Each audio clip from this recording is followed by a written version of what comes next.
doing something a little different today. I'm going to take you inside my training and I'm going to talk about 4 different terms that I learned from my editors when I got my novels published with Disney Hyperion, HarperCollins, Houghton Mifflin. I learned a lot.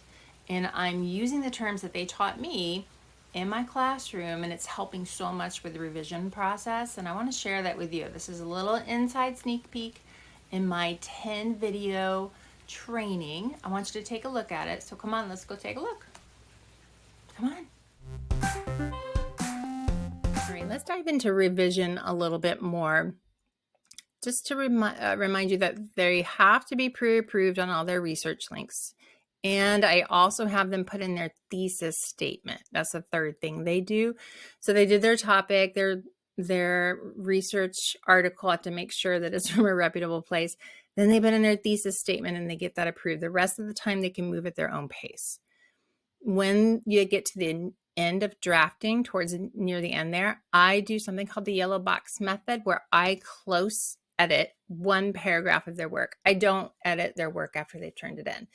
It doesn't make sense to me, because as an author, once I've turned something in for good, if School Library Journal wants to review it and they have comments about it, I can't go back in and change it. I did what I did. Now you might want to allow them to rewrite something after you've given them a grade. That's totally fine, up to you. I do that sometimes as well. But the best thing they could do is to take your advice and implement it throughout their own work. That's how they learn. So I use 4 terms that I learned from my editors, and I share them with my students, and they are global, recast, echo, and stet. Now, global means that when I am doing the edits on there, which look like this, I'll show you the picture and then we'll come back to it. So it's a yellow box, and they make the yellow box. They decide what they would like to be edited on, which again goes back to the whole making choices about your own writing. So if I see some problems in there, like, well, you're putting your comma on the wrong, it needs to go on the inside of your quotation mark, I'll highlight it, and then underneath it, I'll say global, and they know that they need to go through the rest of their work and fix it. I'm not going to fix every single one of them, because my editor did that. That's what they do. They tell you this is a problem, go through and fix it. Recast was another amazing piece of advice that he gave me, was to come at it from a slightly different angle. Like, this is like a little bit boring, or maybe you're doing too much telling here. Like, you're in the right spot. Think of fishing. You've got your fishing pole in the water, but it's not reeling anyone in. It's a little bit dry. You need more nuance to it. And usually it's because you're telling and not showing. So recast means to redo that section.